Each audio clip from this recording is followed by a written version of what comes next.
Hey, hey, what you reading there? Oh, this? It's Fahrenheit 451. Oh, I've read that. Cool. Want to talk about it? Not really.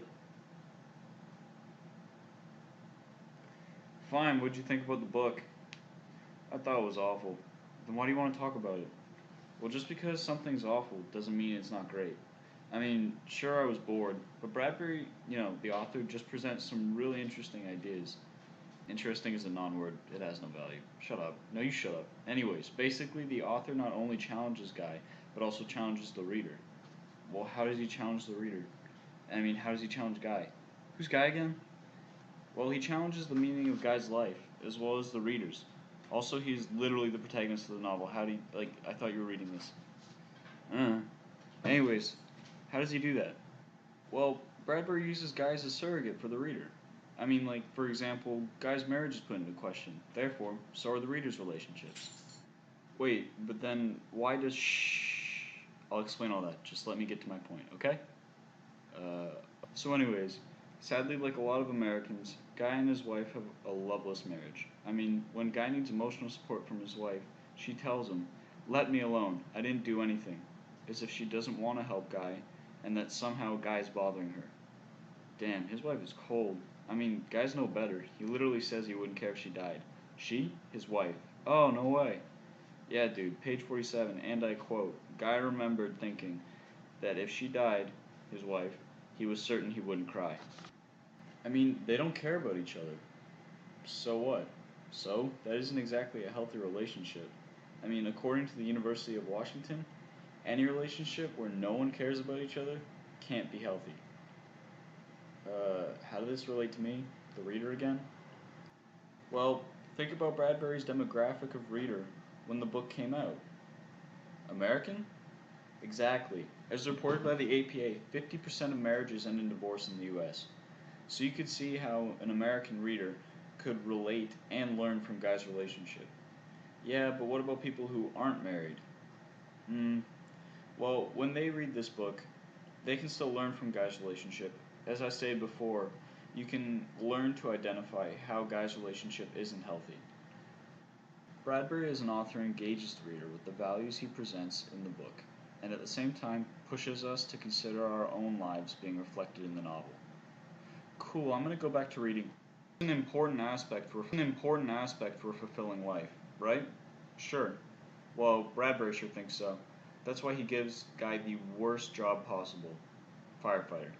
Aren't firefighters good? Are you even reading the book? In Fahrenheit 451, firefighters burn books. Oh. So basically, his career lacks substance. Why? Because he only gets superficial gratification from it, and he's destroying the very things that he needs to grow as a person. So even though the story starts with Guy loving his job, it's later revealed that he was not happy. He said the words to himself. He recognized this to be the true state of affairs. Work makes up too much of Guy's character for it to be a separate entity from his life. Bradbury is asking the reader if they are also happy with their job. So what? So, it's this lack of value that drives Guy to stop going to work. So, what's your point? My point is that Bradbury argues to the reader that they should follow in Guy's footsteps and seek fulfillment in their work, that the reader should have a career of substance that they enjoy. Oh, cool.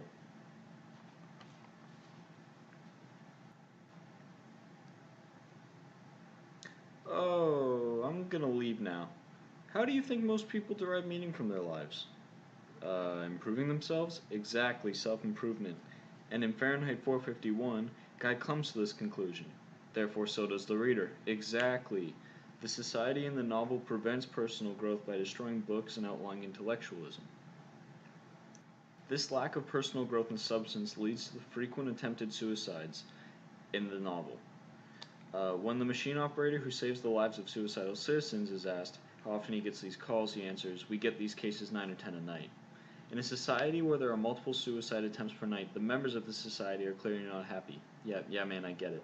Alright, well, everyone works meaningless jobs and watches superficial television shows, and always listen to propaganda on the radio.